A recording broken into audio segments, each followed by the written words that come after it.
ধরনীর আর কোনো কবি তার স্ত্রীকে কি ছুটি বলে ভাবতে পেরেছেন? তুমি এ ব্যাপারেও অনন্য।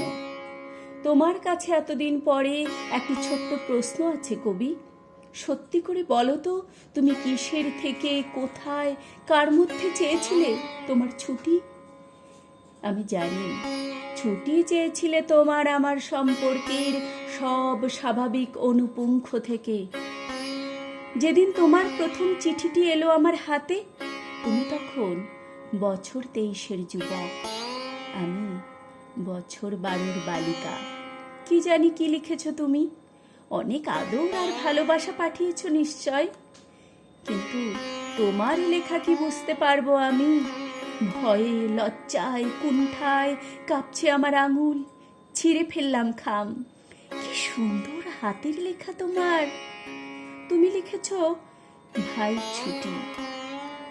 বিশ্বাস করো রবি ঠাকুর, আমার শিরদাঁড়ার মধ্যে শিরশিরে উঠেছিল বয়সের সাপ।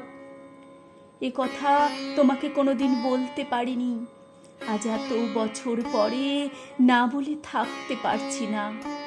ভাই, ওই একটি শব্দ, কি অন্তহীন ভাবে আন্তরিক, কাছে টেনে নেয়ার কি অপ্রতিরোধ্য অস্ত্র। অথচ ওই একটি শব্দের আশ্চর্য অভিঘাতে কি অনায়াসে তুমি নিভিয়ে দিলে আমার তাপ, উষ্ণতা, আগুন, আমার গনগনে ইচ্ছের সব শিখা, আমার গহন মনের সব জাগরণ।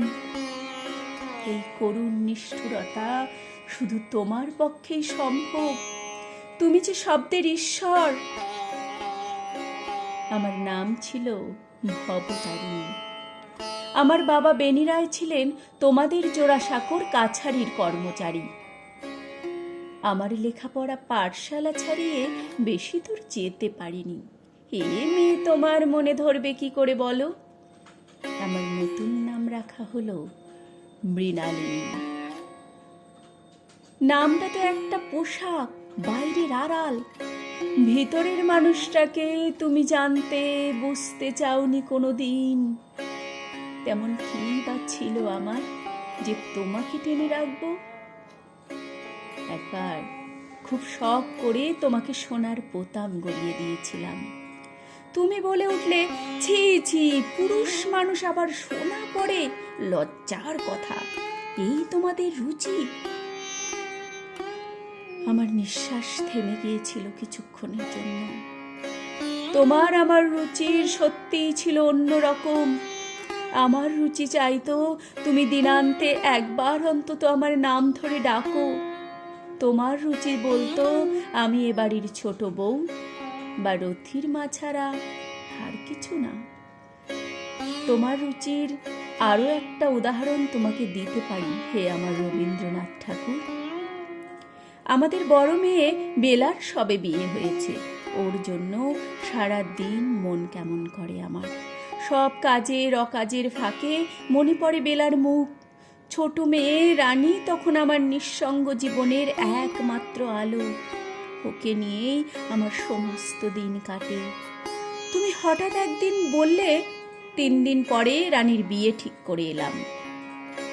আমি প্রথমে বিশ্বাস করতে পারিনি তোমার কথা।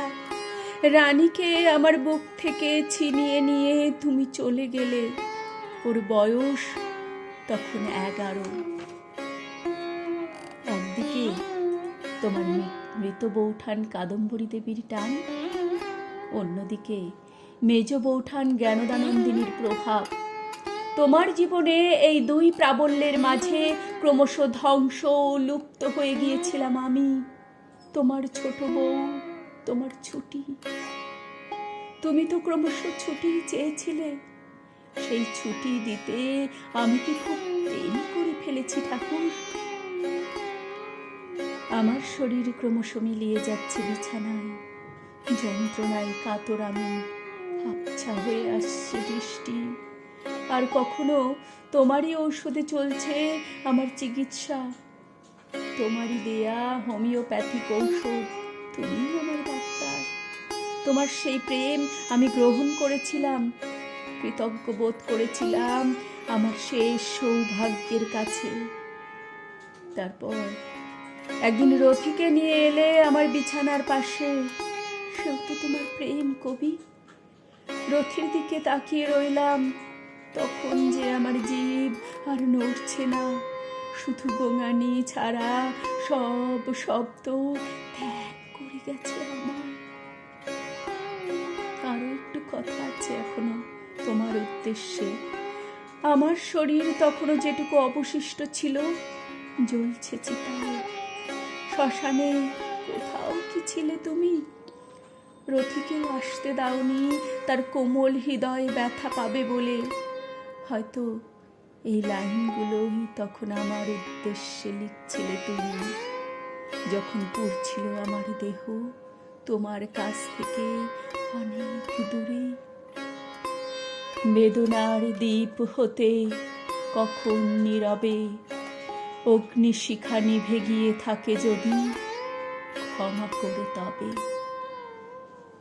আমার রবি ঠাকুর, আমার কাছে ক্ষমা চেয়ে লজ্জা দিও না আমায়। একটি বার, একটি মাত্র চিঠিতে একটি মাত্র চুম্বন পাঠিয়েছিলে তুমি আমায়।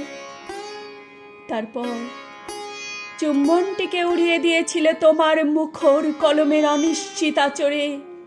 এরপরও ক্ষমা চাও আমার রবীন্দ্রনাথ।